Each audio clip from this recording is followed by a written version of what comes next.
Assalamualaikum warahmatullahi wabarakatuh. Salam sejahtera bagi kita semuanya. Salam, Om Swastiastu, Namo Buddhaya, salam kebajikan. Saat ini seluruh dunia masih menghadapi virus COVID-19 yang sangat berbahaya.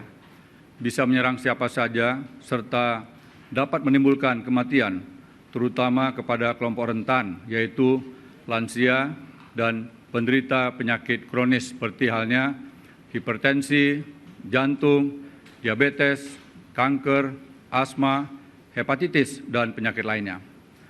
Dalam menghadapi COVID-19, pemerintah telah membentuk gugus tugas melalui Kepres nomor 7 tanggal 13 Maret 2020. Sejumlah upaya yang telah dilakukan selama 1 bulan terakhir ini sebagai berikut: melengkapi alat keselamatan kesehatan untuk para dokter, para perawat, dan tenaga medis secara maksimal agar terlindungi dari bahaya COVID-19 dengan mendistribusikan 725.000 APD, 13 juta masker bedah, 150.000 masker N95. Saat ini tim ahli gugus tugas dibantu oleh para peneliti, para periset dari berbagai lembaga, perguruan tinggi, dan dunia usaha sedang berupaya memproduksi APD menggunakan komponen lokal dan bersertifikasi WHO, serta bisa juga nantinya ke depan memproduksi ventilator. Gugus tugas bersama dengan Kementerian Kesehatan, Kementerian BUMN, Kementerian Riset dan Teknologi, Badan Riset Inovasi Nasional, dan KL lainnya terus meningkatkan kemampuan laboratorium yang semula 3 unit menjadi 12 unit dan selanjutnya menjadi 25 unit menuju ke 52 unit dan sampai akhirnya diharapkan terdapat 78 unit laboratorium tersebar dan dapat beroperasi dengan baik di seluruh tanah air, termasuk telah mendistribusikan 800.000 rapid test ke seluruh provinsi di Indonesia. Gugus tugas didukung oleh Kementerian Kesehatan, Kementerian PUPR, dan BUMN terus meningkatkan kapasitas rumah sakit, baik rumah sakit pemerintah, TNI, Polri, BUMN, termasuk swasta. Saat ini telah siap sebanyak 635 rumah sakit rujukan dengan daya tampung 1.515 ruang isolasi untuk pasien berat dan kritis. Sedangkan untuk menampung pasien sedang, telah disiapkan rumah sakit darurat Wisma Atlet yang bisa menampung 2.000 pasien dan rumah sakit darurat di Pulau Galang yang bisa menampung 400 pasien serta juga tempat observasi di Natuna. Pemerintah juga menggandeng unicorn berbasis media agar masyarakat dapat menggunakan jasa dokter melalui komunikasi virtual sehingga rumah sakit hanya diprioritaskan kepada pasien berat dan kritis saja, sedangkan pasien ringan dapat dirawat di rumah dengan cara diobati berdasarkan petunjuk para dokter melalui virtual atau telemedicine.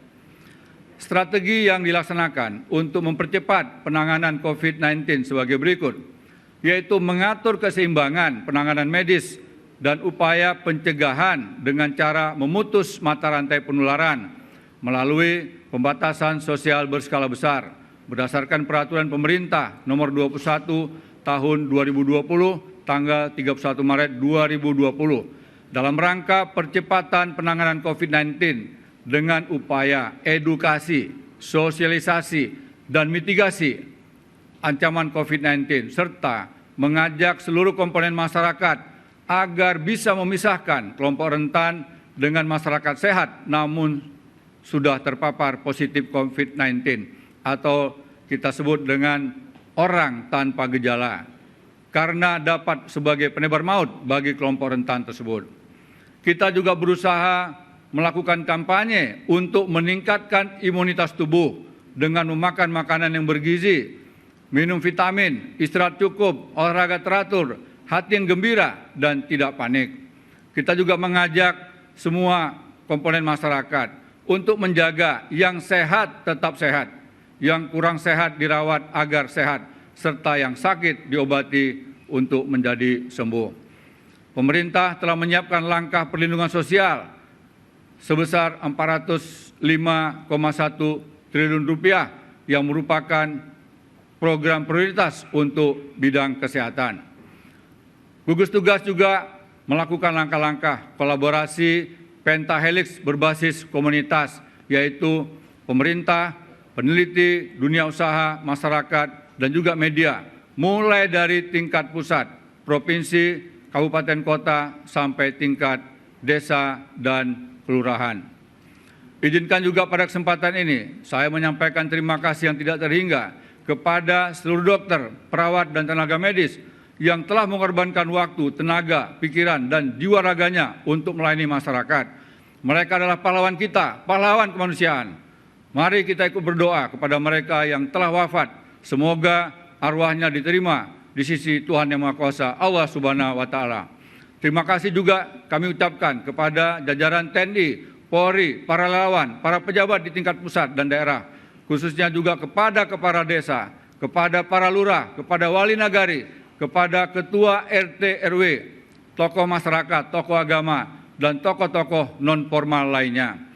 Terima kasih juga kami sampaikan kepada para donatur, baik dari dalam maupun luar negeri, yang telah memberikan dukungan dan bantuannya, yang mana kami prioritaskan untuk memberikan santunan kepada petugas medis yang telah gugur dan wafat. Dokter sejumlah 250 juta, perawat 150 juta, dan tenaga medis lainnya 100 juta. Semoga kita semua selalu dalam lindungan Allah Subhanahu wa Ta'ala, Tuhan Yang Maha Esa. Salam tangguh, salam kemanusiaan. Wabillahi taufiq wal hidayah. Wassalamualaikum warahmatullahi wabarakatuh. Salam sejahtera bagi kita semuanya. Om Santi Santi Santi Om. Namo Buddhaya. Salam kebajikan.